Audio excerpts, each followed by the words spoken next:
ಅಕ್ರಮ ತಡೆಯುವ ಕೆಲಸ ಮಾಡಬೇಕಾದ ಅಧಿಕಾರಿಗಳೆಲ್ಲ ಕೊರೋನಾ ಮಹಾಮಾರಿ ತಡೆಯಲು ಹಗಲಿರುಳು ಶ್ರಮಿಸ್ತಾ ಇದ್ದಾರೆ.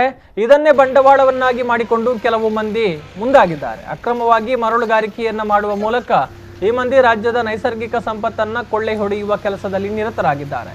ದಕ್ಷಿಣ ಕನ್ನಡ ಜಿಲ್ಲೆಯ ಬಂಟ್ವಾಳ ತಾಲೂಕಿನ ಕಡೆ ಶಿವಾಲಯ ಎಂಬಲ್ಲಿ ನೇತ್ರಾವತಿ ನದಿಯಿಂದ ರಾತ್ರಿ ಪೂರ್ತಿ ಮರಳನ್ನ ಡ್ರೆಜ್ಜರ್ ಬಳಸಿ ತೆಗೆಯಲಾಗ್ತಾ ಇದೆ. ಗಣಿ ಮತ್ತು ಭೂವಿಜ್ಞಾನ ಇಲಾಖೆಯ ಆದೇಶದ ಪ್ರಕಾರ ನದಿಯಿಂದ ಮರಳು ತೆಗೆಯಲು ಪರವಾನಗಿ ಪಡೆದಿರುವ ವ್ಯಕ್ತಿಗಳು ಸಂಜೆಯ ಬಳಿಕ ಮರಳು ತೆಗೆಯುವ ಹಾಗಿಲ್ಲ.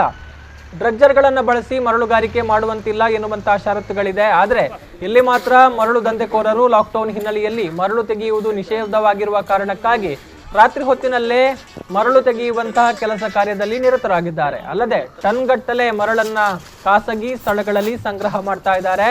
ಲಾಕ್ಡೌನ್ನಿಂದಾಗಿ ಎಲ್ಲ ವಹಿವಾಟುಗಳು ಬಂದಾಗಿದ್ದು ಸರ್ಕಾರ ಮರಳಿನಂತಹ ನೈಸರ್ಗಿಕ ಸಂಪನ್ಮೂಲಗಳ ಮೂಲಕವೇ ಆದಾಯವನ್ನ ನಿರೀಕ್ಷಿಸಬೇಕಾದ ಸಮಯದಲ್ಲಿ ಈ ರೀತಿ ನೈಸರ್ಗಿಕ ಸಂಪತ್ತಿನ ಲೂಟಿ ಹೊಡಿತಾ ಇರುವವರ ವಿರುದ್ಧ ಕ್ರಮವನ್ನ ಕೈಗೊಳ್ಳಬೇಕು ಎನ್ನುವಂತಹ ಒತ್ತಾಯ ಸ್ಥಳೀಯರಿಂದ ಕೇಳಿ ಬರ್ತಾ ಇದೆ.